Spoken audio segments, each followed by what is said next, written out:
and sisters in Houston. Absolutely. It is a blessing to be here with you on the Lord's Sabbath day.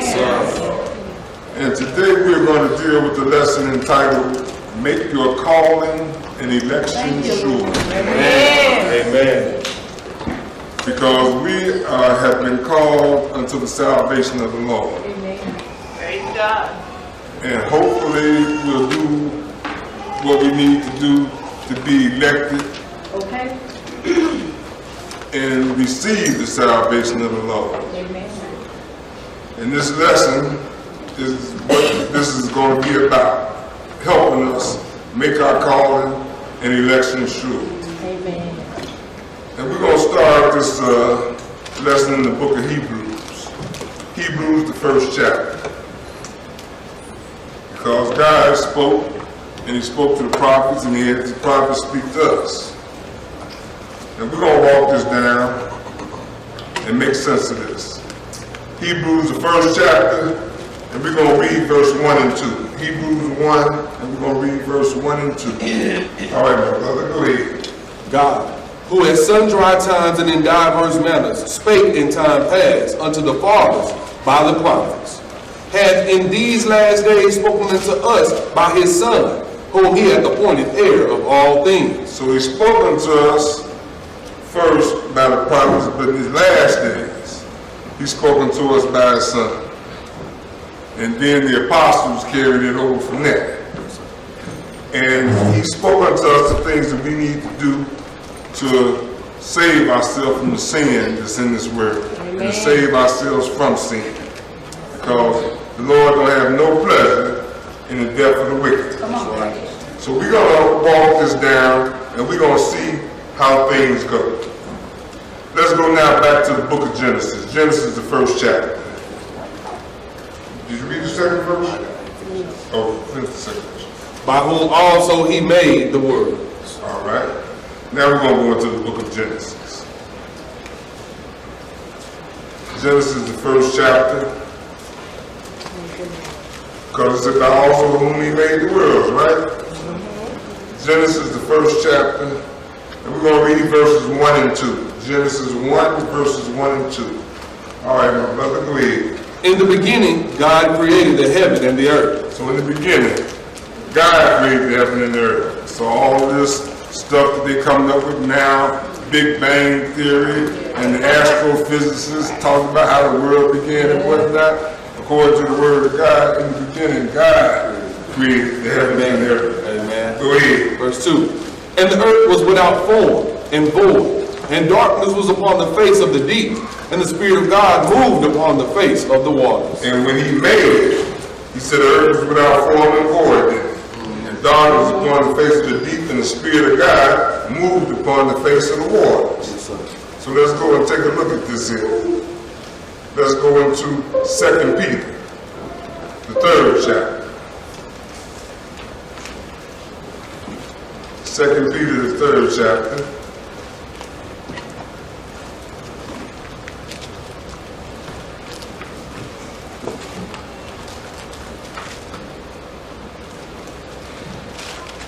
And we're going to pick it up at verse 5. 2 Peter 3, and we're going to pick it up at verse 5. Because it said, the Spirit moved upon the face of the deep then. All right? 2 Peter 3 and 5. All right, my brother, go ahead. For this they willingly are ignorant of, that by the word of God the heavens were of old, and the earth standing out of the water and in the water. So the earth was in the water, what? Yes, sir. And it was part of it was sticking out of the water, right? Go ahead on.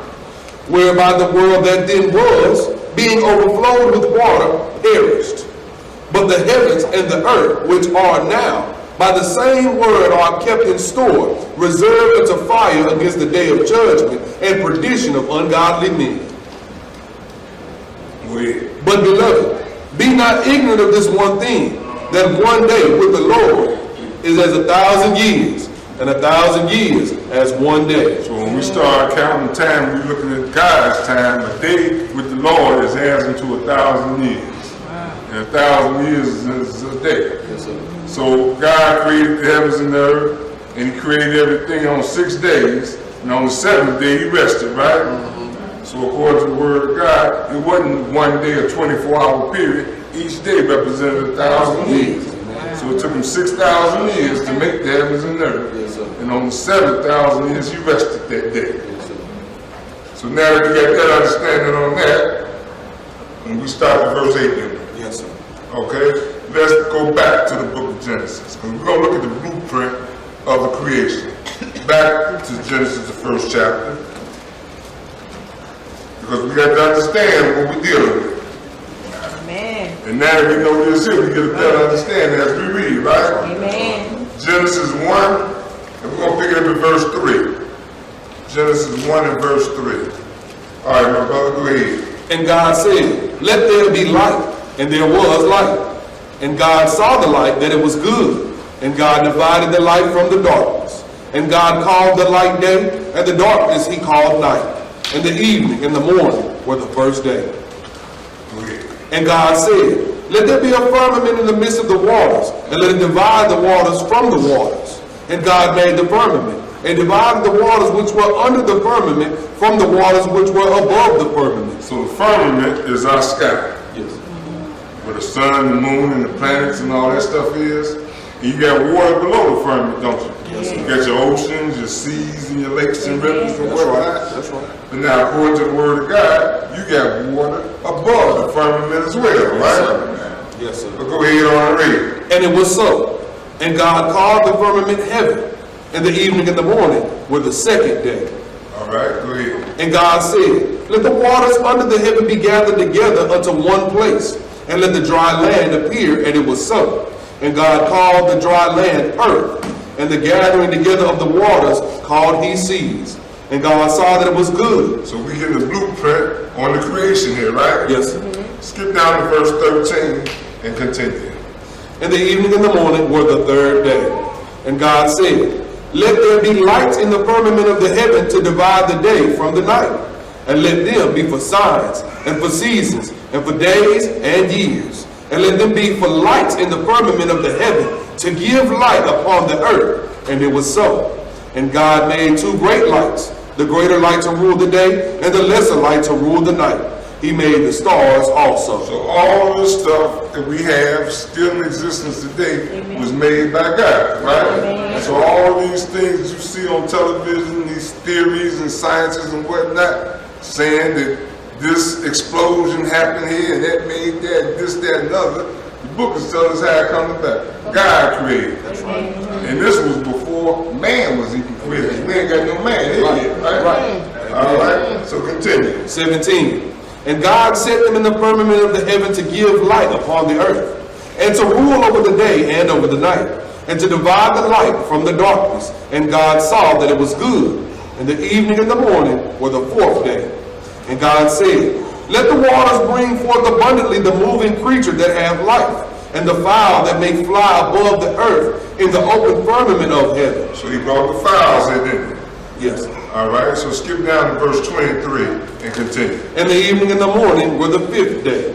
And God said, let the earth bring forth the living creature after his kind, cattle, and creeping thing, and beast of the earth after his kind, and it was so. All right, skip down to verse 26 and continue. And God said, let us make man in our image, after our likeness, and let them have dominion over the fish of the sea, and over the fowl of the air, and over the cattle, and over all the earth, and over every creeping thing that creepeth upon the earth. So God created man in his own image. In the image of God created he him, male and female created he them. And God blessed them, and said unto them, be fruitful and multiply, and replenish the earth, and subdue it, and have dominion over the fish of the sea, and over the fowl of the air, and over every living thing that moveth upon the earth. Now, God said, be fruitful and multiply, right? Yes, sir.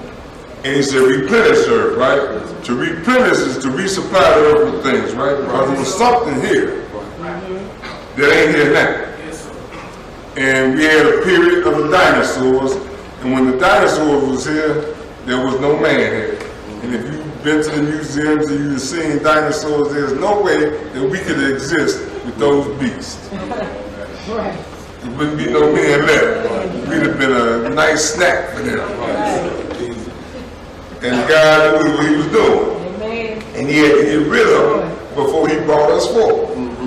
Okay? So, that was verse 28. But Yes. skip down and read verse 31. And God saw everything that he had made, and behold, it was very good. And the evening and the morning were the sixth day. The evening and the morning was the sixth day, right? Right. So now let's go straight into the second chapter of Genesis. And we're going to pick it up at verse 1. All right, my brother, go ahead. Thus the heavens and the earth were finished, and all the host of them. Because we got the sun, the moon, the stars, the planets, and everything is up there. We got the grass, the trees, the rivers, the seas, the fish, the animals, and everything, right? Yes, sir. And everything was finished. And we got man on earth, right? Yes, sir. Right. Go ahead. Verse 2. And on the seventh day, God ended his work which he had made, and he rested on the seventh day from all his work which he had made. And God blessed the seventh day and sanctified it, because that in it he had rested from all his work which God created and made. Which God created and made, so we rest on the seventh day. It's the day we know to be Saturday, right? Yes, sir. Skip down to verse 7 and continue. And the Lord God formed man of the dust of the ground, and breathed into his nostrils the breath of life, and man became a living soul. And the Lord God planted a garden eastward in Eden, and there he put the man whom he had formed. So once he formed us, he planted a garden in Eden, and that's where he put the man which he had formed, right? And once he did that, he gave us a commandment. Skip down to verse 16. Skip down to verse 16 and continue. And the Lord God commanded the man, saying, Of every tree of the garden thou mayest freely eat, but of the tree of the knowledge of good and evil thou shalt not eat of it. For in the day that thou eatest thereof, thou shalt surely die. Now he said, every tree of the garden we can freely eat, right? Right. But there was a tree of the knowledge of good and evil. This was not a literal tree. Right. But this particular tree, he said you can't eat of it, right? Right. And there's a reason for that. Because the day that you're going to eat of it, he said that's the day that you're going to die. Yes, sir. And the Lord knew that if we dealt with that, we would be in trouble, right? So that's the first commandment that was given us, not to eat of the tree of the knowledge of good and evil, right? Now let's go over and see if we can find out what's going on here. Let's go into the book of Romans. Let's go to the book of Romans. Romans, the 5th chapter.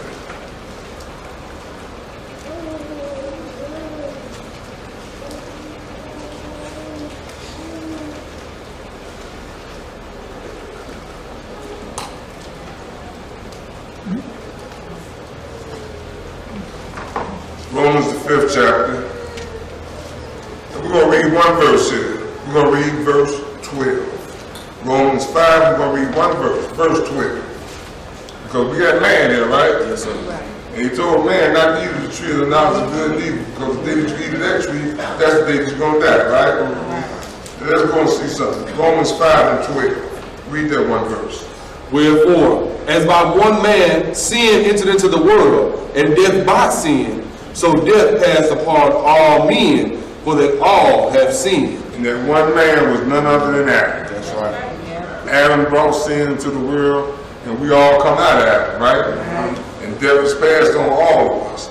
And this is a long process. Ever since sin came into the world through Adam, there has been a need to salvage man, to save man from death.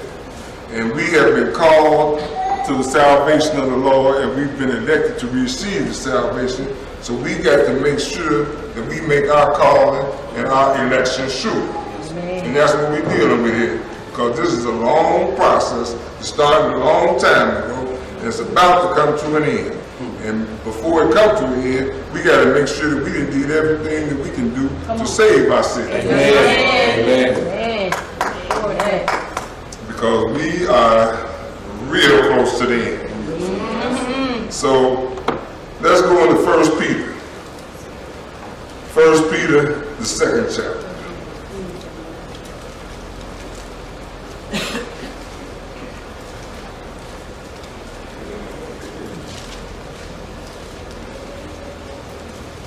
First Peter, the 2nd chapter, and we're going to pick it up at verse 9. Because we're going to look at Israel here, and we're going to see what it is that Israel is. Because God put in a plan for salvation to bring us into the world, and he chose Israel to be his priest unto the whole world.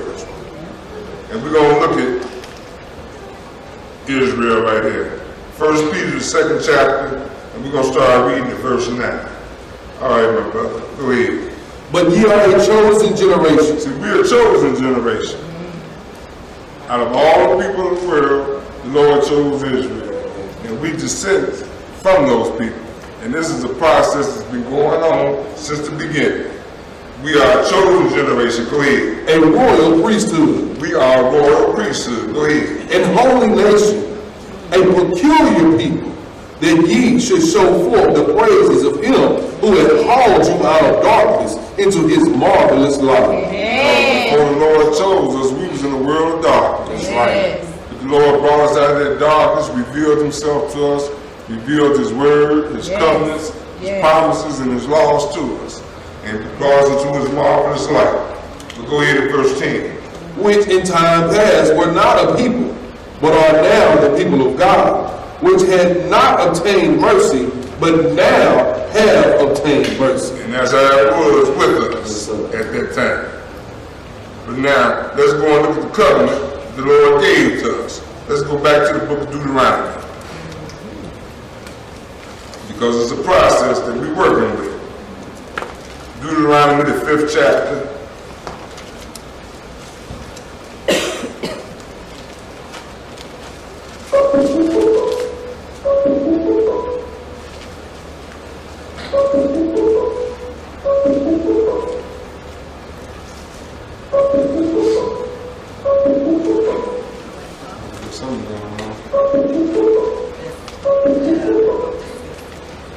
Deuteronomy, the 5th chapter.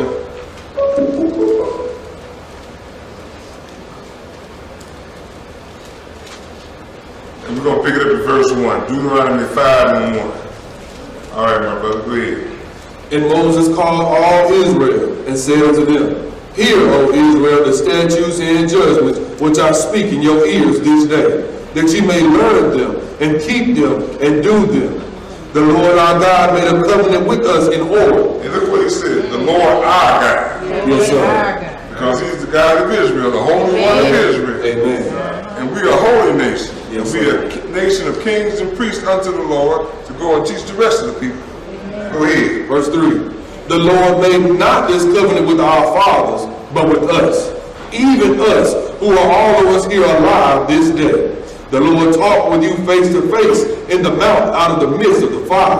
I stood between the Lord and you at that time to show you the word of the Lord, for you were afraid by reason of the fire, and went not up into the mount, saying, I am the Lord thy God, which have brought thee out of the land of Egypt, from the house of bondage. So the Lord identified himself to us. Yes, sir. He's the Lord our God, which brought us out of the land of Egypt, out of the house of bondage. Skip down to verse 22. Skip down to verse 22 and continue. These words spake the Lord unto all your assembly in the mount out of the midst of the fire, of the cloud, and of the thick darkness, with a great voice. And he added no more. And he wrote them in 2 tables of stone, and delivered them unto me. And it came to pass, when ye heard the voice out of the midst of the darkness, for the mountain did burn with fire, that ye came near unto me, even off the heads of your tribes and your elders. And ye said, Behold, the Lord our God has showed us his glory and his greatness. And we have heard his voice out of the midst of the fire. We have seen this day that God doth talk with man, and he liveth. Now therefore, why should we die? For this great fire will consume us. If we hear the voice of the Lord our God any more, then we shall die. For who is there of all flesh that have heard the voice of the living God speaking out of the midst of the fire, as we have, and live? Go thou near, and hear all that the Lord our God shall say, and speak thou unto us all that the Lord our God shall speak unto thee, and we will hear you, and do.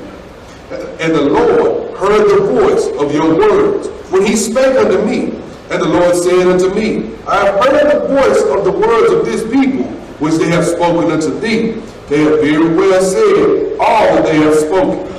Oh, that there was such a heart in them that they would fear me and keep all my commandments always, that it might be well with them and with their children forever. So he said, oh, there was such a heart in them that they would fear me and keep all my commandments. Because the words of the Lord spake when he spake unto us, he spake his commandments. Amen. The 10 Commandments.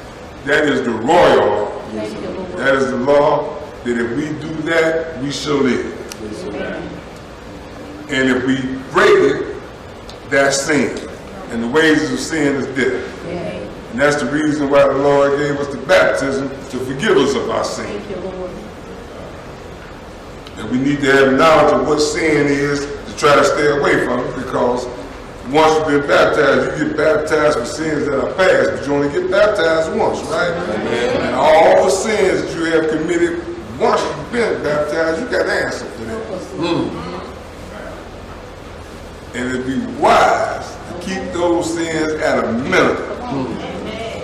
And do your best, because the time is running out and the Lord is getting ever closer to us. Yes, sir. Okay?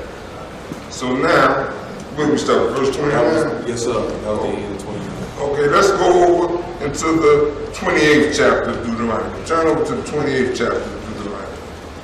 Because we're going to take a look at the blessings and the curses for heeding God's laws and the statutes.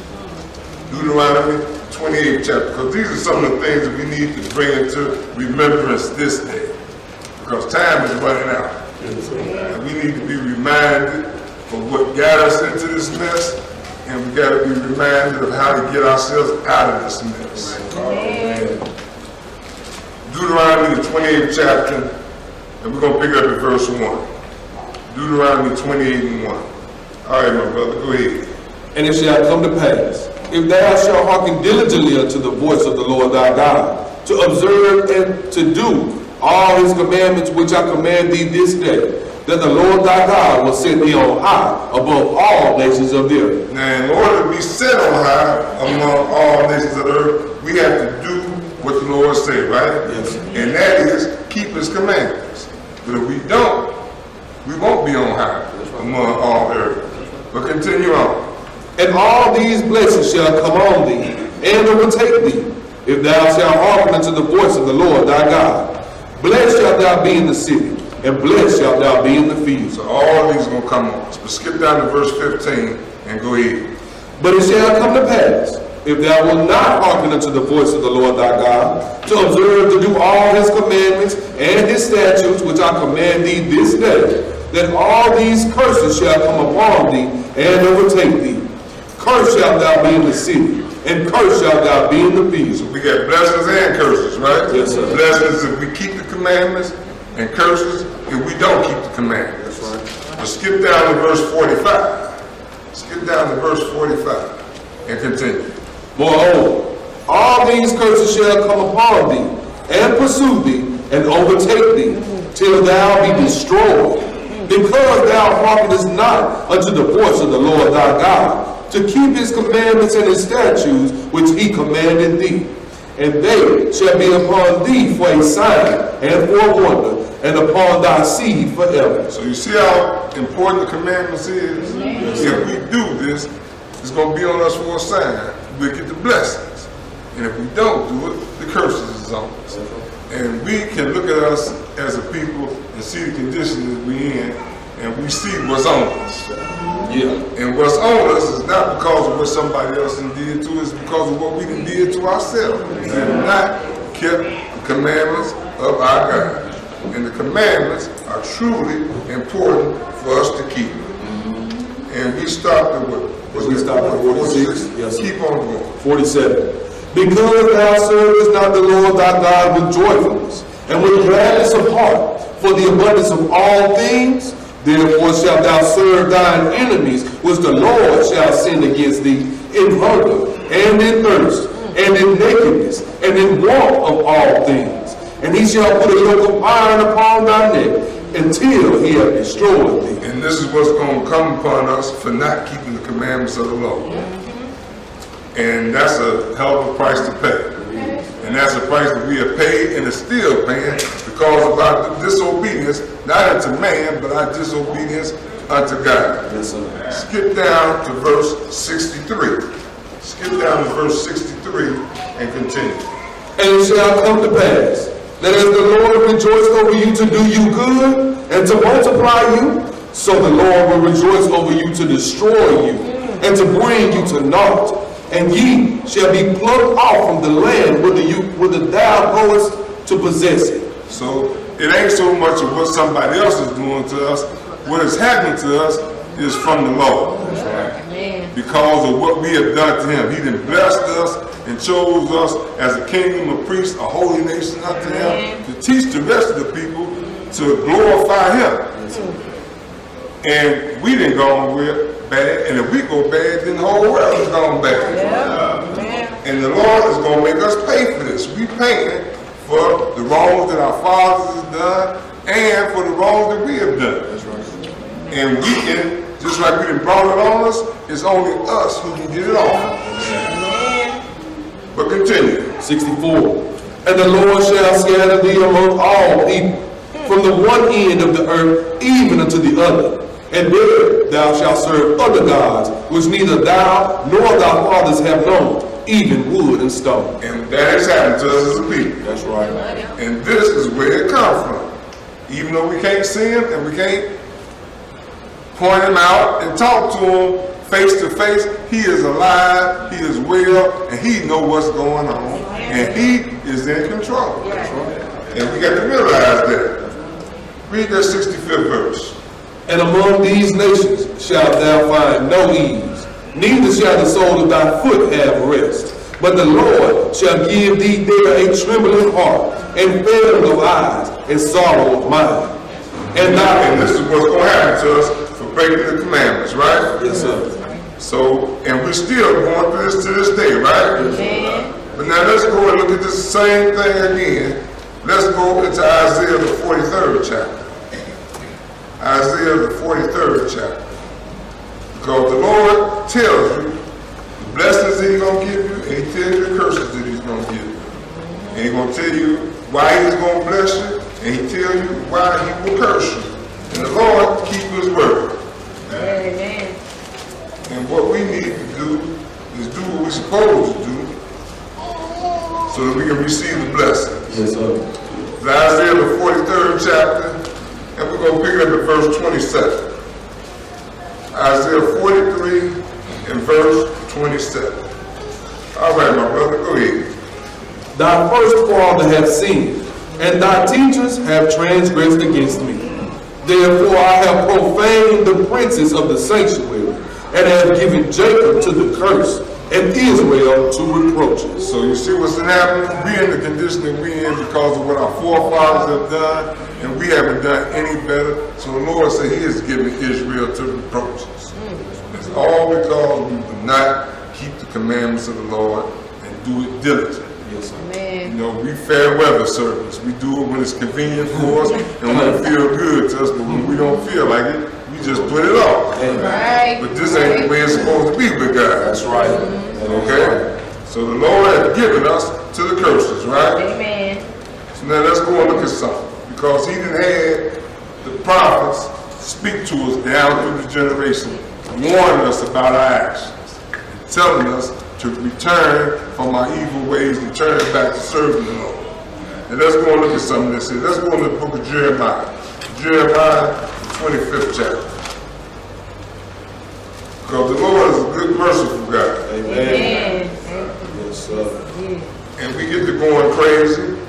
And he'll let us feel it a little bit, but then he'll remind us, hey, turn from the evil ways. And all this reproaches on you will ease up off. You just got to turn back and do what it is you're supposed to do. Jeremiah 25th chapter, and we're going to pick up at verse 1. Jeremiah 25 and 1. All right, my brother, go ahead. The word that came to Jeremiah concerning all the people of Judah in the 4th year of Jehoiakim, the son of Josiah, king of Judah, that was the 1st year of Nebuchadnezzar, king of Babylon. the which Jeremiah the prophet spake unto all the people of Judah and to all the inhabitants of Jerusalem, saying, from the 13th year of Josiah the son of Ammon, king of Judah, even unto this day, that is the 23rd year, the word of the Lord hath come unto me. And I have spoken unto you, rising early and speaking, but ye have not hearkened.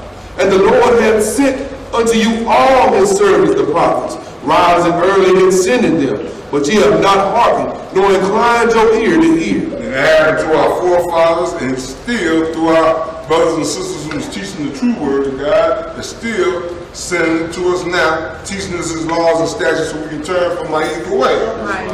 But some of us listen, and some of us don't. But continue in verse 5. They said, turn ye again now every one from his evil way, and from the evil of your doings, and dwell in the land that the Lord hath given unto you and to your fathers forever and ever.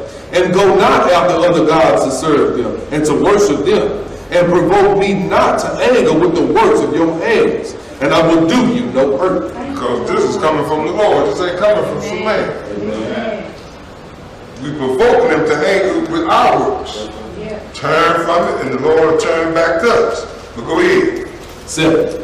Yet ye have not hearkened unto me, saith the Lord, that ye might provoke me to anger with the works of your hands to your own hurt. See, we won't turn into the Lord.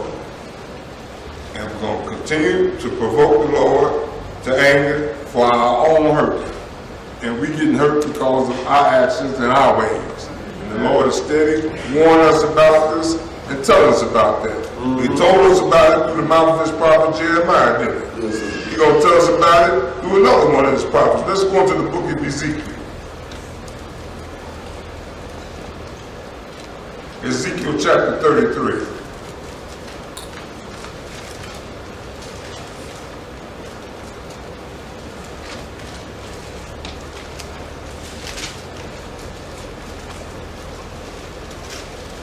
Ezekiel 33, and we're going to pick it up at verse 7. Ezekiel 33 and 7. All right, my brother, go ahead. So thou, O son of man, I have set thee a watchman unto the house of Israel. Therefore thou shalt hear the word of my mouth, and warn them from me. See, who is Ezekiel warning Israel from? Lord. Warning us from the Lord, because the destruction and the punishment that's going to come on us is going to come from the Lord. And the Lord is steady trying to be merciful, and steady trying to get us to correct our behavior, and he's sending us the servants, the prophets, rising early, telling us about our ways, to amend our ways and turn back to him. But go ahead to verse 8. When I say unto the wicked, O wicked man, thou shalt surely die. If thou dost not speak to warn the wicked from his way, then wicked man shall die in his iniquity. But his blood will I require at thine hand. You see that? We are a holy nation unto the Lord, right? Right. He gave us all his statutes and judgments. And we are supposed to go and warn the person. If we don't warn the person, they're going to die for their sin, but the Lord is going to require their death at our hand. Wow. You know what? I gave you the word and I sent you to these people to tell them about it. You didn't do it. You could have saved their life. So you're going to have to pay a price for this. And this is what we up against. But continue to read. 9. Nevertheless, if thou warn the wicked of his way to turn from it, if he do not turn from his way, he shall die in his iniquity. But thou hast delivered thy soul. Okay? And what did he send us to do? He sent us to warn them, right? We can't make nobody do nothing. The only thing we can do is tell them. And the Lord is telling you right here.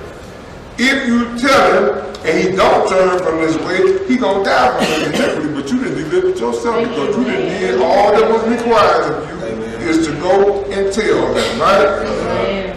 And that's merciful right there. Because we can't make nobody do nothing. The only thing we can do is tell somebody what it is that's required of them. It's up to them to do. Each soul got to work out his own salvation. But let's back up, stay in the same book of Ezekiel, and go back to the 18th chapter. The 18th chapter of Ezekiel. Because the Lord gave us a job. And we got a great responsibility on our hands.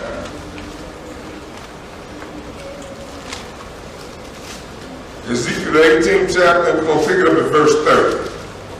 Ezekiel 18 and 30, because we're talking about making our calling and election sure. So if we was called to salvation, and we're going to make sure that we get it. Ezekiel 18 and verse 30. All right, my brother, go ahead. Therefore I will judge you, O house of Israel, everyone according to his ways, saith the Lord God. Repent and turn yourself from all your transgressions, so iniquity shall not be your rule. Cast away from you all your transgressions, whereby ye have transgressed, and make you a new heart and a new spirit. For why will ye die, O house of Israel? You see that? Yes, sir. Turn from our transgressions. Give us a new heart and a new spirit. Yes. Because the Lord asked the question, why would we die? It ain't necessary. And we ain't talking about this first death, we talking about the second death. That's right. And that's the one you don't want no parts of. Because this first death is, not only is it temporary, it's merciful. According to the second death. Because the second death is where the worms ain't never satisfied, and the fire don't burn out. That's right. Be weeping and gnashing of teeth forever. But read that 32nd verse.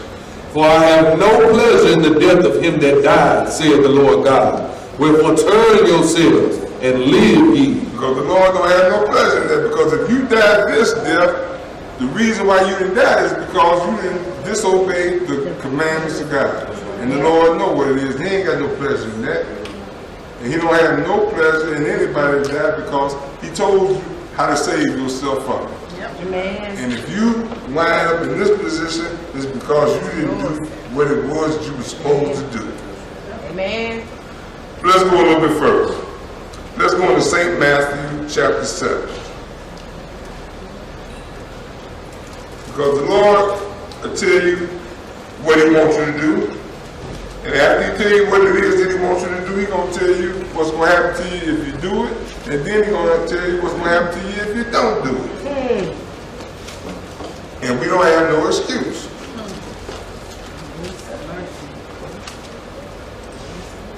St. Matthew 7, and we're going to pick it up at verse 13. St. Matthew 7 and verse 13. All right, my brother, go ahead. Enter ye in at the straight gate, for wide is the gate, and broad is the way that leadeth to destruction, and many there be which go in thereat. Because straight is the gate, and narrow is the way which leadeth to life, and there be few that find it. So Jesus is telling us what to do. Enter in at the straight gate, because wide is the way that leadeth unto death, right? Yes, sir. And many is going to go into that way. But straight and narrow is the gate that leadeth unto life, and it's going to be few that find it, right? That's right.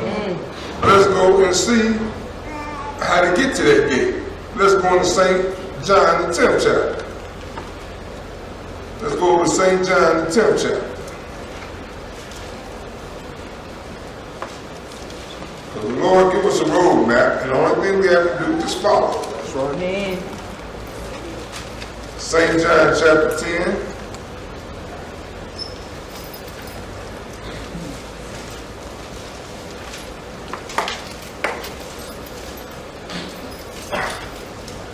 And we're going to pick up at verse 9.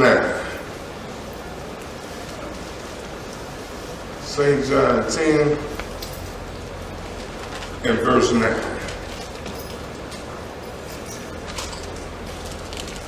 Well, pick up at verse 7. Pick up verse 7. St. John 10 and verse 7. All right, my brother, go ahead. Then said Jesus unto them again, Verily, verily, I say unto you, I am the door of the sheep. Jesus said he's the door of the sheep, right? Go ahead. All that ever came before me are thieves and robbers, but the sheep did not hear them. I am the door. By me, if any man enter in, he shall be saved, and shall go in and out and find pasture. So we got to come to Jesus. We got to return back to him and deal with his law, statutes, and commandments, and then we shall find peace and we shall find pasture. That's right. Because that's the only way. We can't go and deal with these false prophets and whatnot. Amen. Because Jesus is going to tell us the truth, and he's going to tell us, he's already told us the truth, and he ain't going to deviate from it. That's right. But these false prophets, they got a different story for you from one week to the next. But let's go back. Let's go to St. Matthew. Go back to St. Matthew chapter 7. St. Matthew chapter 7. Because this is some serious business that we're dealing with. St. Matthew chapter 7.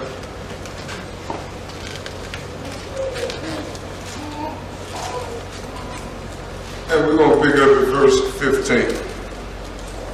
St. Matthew 7 and 15, because Jesus told us to enter in at the straight gate, right? And he said he is the door to the sheep, right? Right. St. Matthew 7 and 15. All right, go ahead. Beware of false prophets, And he's warning us now to beware of false prophets. Go ahead. which come to you in sheep's clothing, but inwardly they are ravening wolves. Ye shall know them by their fruits. Do men gather grapes of thorns, or figs of thistles? Even so, every good tree bringeth forth good fruit, but a corrupt tree bringeth forth evil fruit. A good tree cannot bring forth evil fruit, neither can a corrupt tree bring forth good fruit. Every tree that bringeth not forth good fruit is hewn down and cast into the fire. And that fire is none other than lake of fire. Eternal damnation. Go ahead. 20. Wherefore by their fruits ye shall know them. So you can judge a tree by the fruit that it bears. You see an apple tree, you know that's an apple tree. You can't mix it up with a banana tree or a grape tree. It's apples. And if you see something that's bare with rotten fruit on it, then you know it ain't no good, right? So you can judge a tree by the fruit that it bears. And Jesus is telling us about these false prophets. He's warned us against them. And let's go into Jeremiah the 23rd chapter. Jeremiah the 23rd chapter.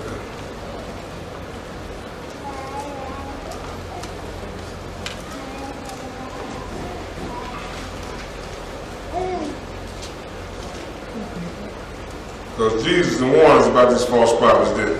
Yes, sir. And Jeremiah is getting ready to tell us about them as well. Jeremiah 23, and we're going to pick up at verse 1. All right, my brother, go ahead. Woe be unto the pastors that destroy and scatter the sheep of my pasture, saith the Lord. So the Lord is talking about the pastors who scatter the sheep of his pasture, right? He said, woe unto them. Go ahead. Therefore thus saith the Lord God of Israel against the pastors that feed my people. Ye have scattered my flock and driven them away, and have not visited them. Behold, I will visit upon you the evil of your doing, saith the Lord. Now I wonder if these false prophets have ever read this here. Because if they did, they turn from their ways. Right. But a lot of them don't go into the Old Testament, do they? A lot of them is New Testament. You see what they're missing? It's here. But go ahead on. Verse 3. And I will gather the remnant of my flock out of all countries, whither I have driven them, and will bring them again to their folds, and they shall be fruitful and increase. And I will set up shepherds over them, which shall feed them, and they shall fear no more, nor be dismayed, neither shall they be lacking, saith the Lord. Because the Lord is going to set righteous shepherds over us. Feed us with the truth and the true word of God. And we're not going to fear anymore, because once we know the truth and know what it is supposed to do, there's no reason to be feared. Amen. Skip down to verse 16. Skip down to verse 16 and continue. Thus saith the Lord of hosts, hearken not unto the words of the prophets that prophesy unto you. They make you vain. They speak a vision of their own heart, and not out of the mouth of the Lord. They say, steal to them that despise me. Thus the Lord hath said, ye shall have peace. And they say unto everyone that walketh after the imagination of his own heart, no evil shall come upon you. But that ain't what the Lord says. That's right. The Lord said if you do right and do his word and keep his commandments, you're going to have peace. Yes, sir. But if you walk contrary to the word of God, evil is going to come upon you. But go ahead on and read. 18. For who hath stood in the counsel of the Lord, and hath perceived, and heard his word? Who hath marked his word, and heard it?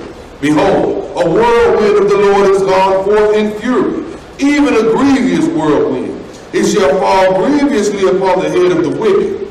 The anger of the Lord shall not return until he have executed, until he have performed the thoughts of his heart. In the latter days ye shall consider it perfectly. And we living in the latter days now. That's right. Go ahead. I have not sent these prophets, yet they ran.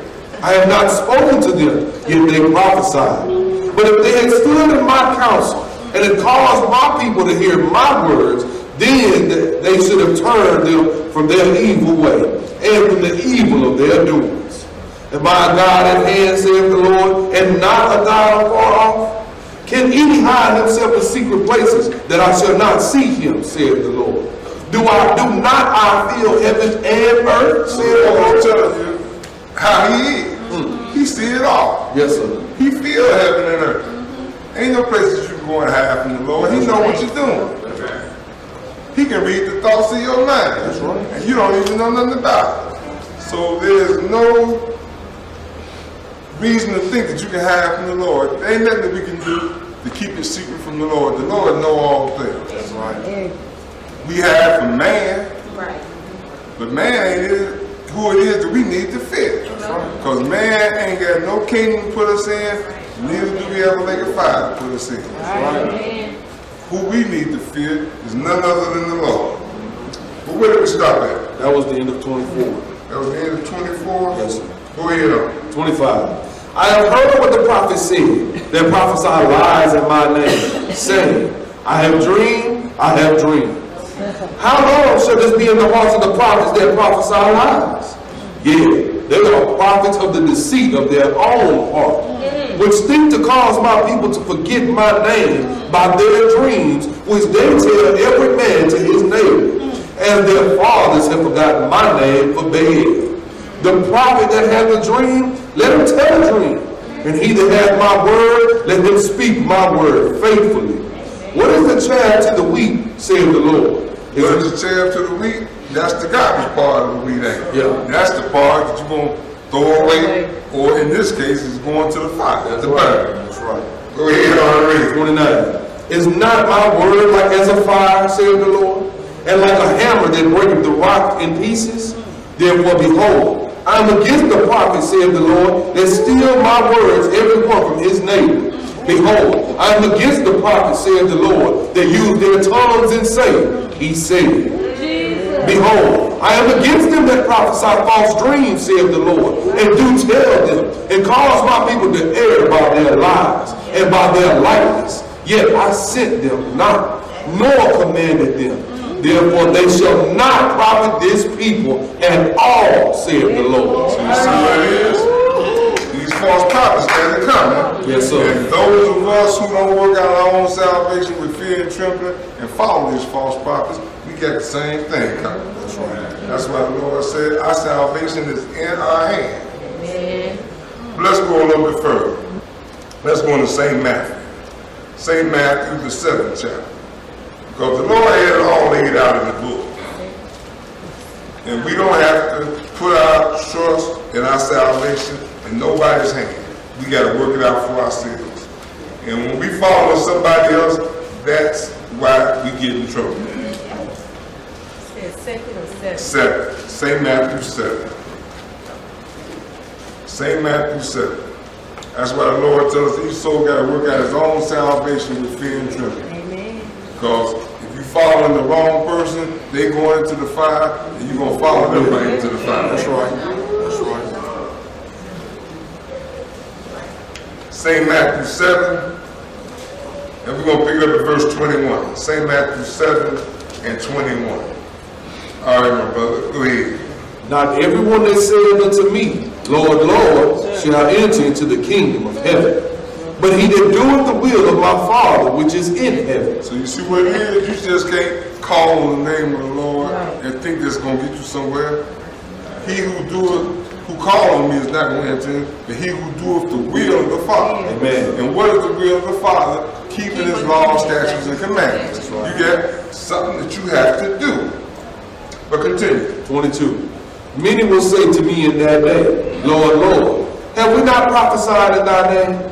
And in thy name have cast out devils, and in thy name have done many wonderful works. And you got some of these people in these false prophet churches that do these things, right? And they're going to come to him that day and say the things that he's done. And look at what the Lord going to turn around and tell them. Go ahead on. Then will I profess unto them, I never knew you.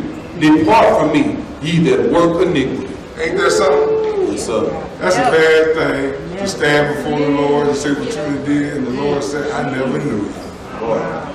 The Lord told you that the seventh day, which is the Sabbath day, right? Amen. He told you to have a holy convocation on the seventh day, right? And a lot of these people is out in the world doing whatever on the seventh day, right?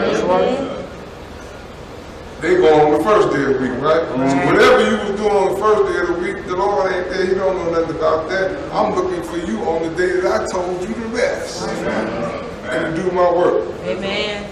So I saw the people that was on my day doing it. I was there. Yeah, right. Where two or more are gathered in my name, the Lord say, He in the midst of us, right? Amen. We on the Lord's day right here. And we're gathered in this thing dealing with His word, right? So the Spirit of the Lord is in here. Amen. So, let's go. And He know what we're doing. But these people of mine, they on their own.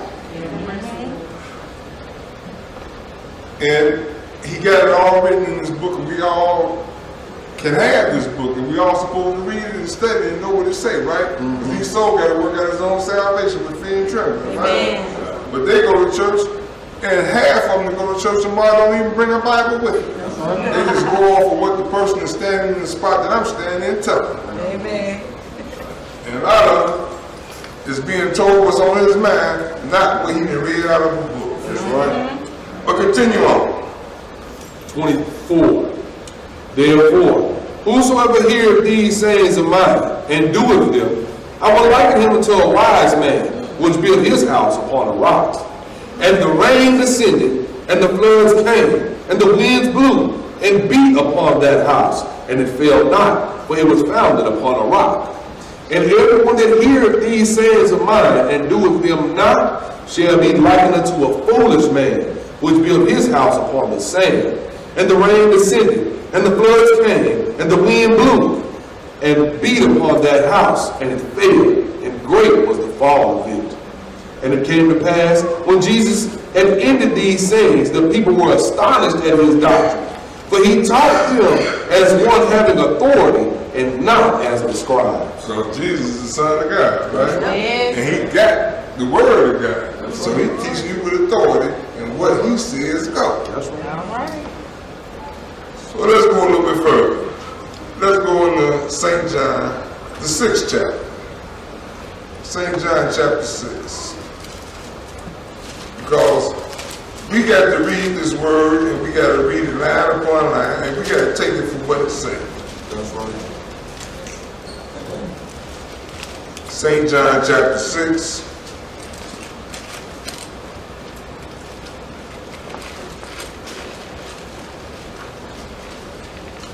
And we're going to pick it up at verse 27. St. John 6 and verse 27. All right, my brother, go ahead.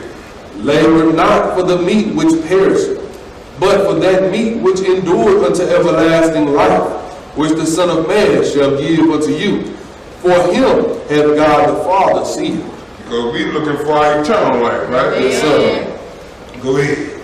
Then said they unto him, what shall we do, that we might work the works of God?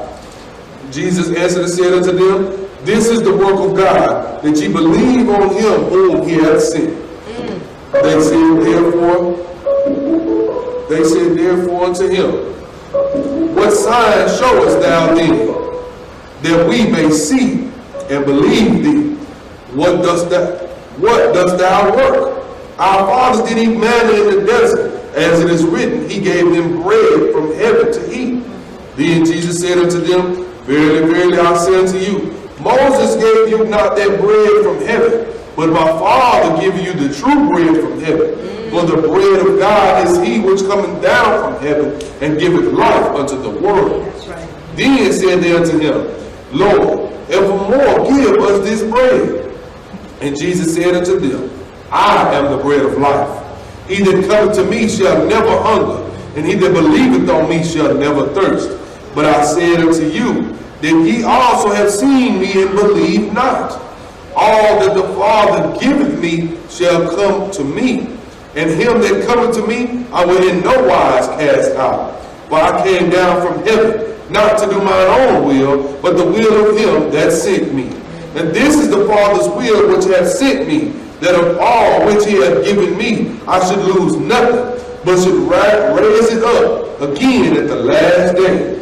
And this is the will of him that sent me, that of every one which seeth the Son and believeth on him may have everlasting life, and I will raise him up at the last day. Have everlasting life. That's right. Not this temporary condition. Right. He's going to raise us up at the last day, and we're going to be with him, right? Yes, sir. But continue at verse 41. The Jews then murmured at him, because he said, I am the bread which came down from heaven. And they said, is not this Jesus, the son of Joseph, whose father and mother we know? How was it then he said, I came down from heaven? Jesus therefore answered and said unto them, murmur not among yourselves. No man can come to me, except the Father which hath sent me draw him, and I will raise him up at the last day. So you see how you come into the Son? Right. The Father draw you. That's right. And the Father is the ultimate authority, right? And if he think enough of us to draw us into this thing, we got to make our calling and election sure. Amen. We got to be obedient to the word of God, because this is the ultimate prize right here. Yes, sir. To be able to save ourselves from the destruction to come. And we have been elected to be able to do this battle, Father, who have brought us unto the Son, That's right. who have shed his blood for us for the remission of sin. And this is a precious gift, and we don't want to blow it.